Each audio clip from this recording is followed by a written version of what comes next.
بسم اللہ الرحمن الرحیم۔ میرے محترم سامعین، آج میں آپ کی خدمت میں ذکر کروں گا کہ کن چیزوں سے اعتکاف فاسد ہو جاتا ہے۔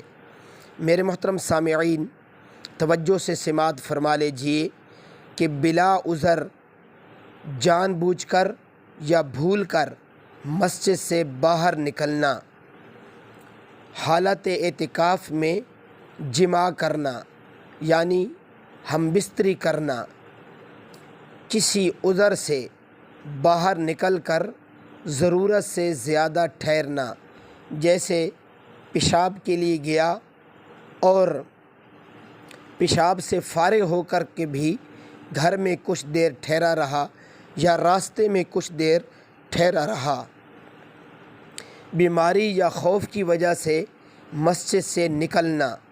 میرے محترم سامعین، ان سب صورتوں میں اعتکاف فاسد ہو جاتا ہے۔ اللہ رب العزت ہماری حفاظت فرمائے۔ میرے محترم سامعین، مزید ایسے مستند دینی مسائل جاننے کے لیے میرے اسلامی چینل ذوق اسلام کو ضرور سبسکرائب فرما لیجیے۔ جزاکم اللہ خیرا و احسن الجزا۔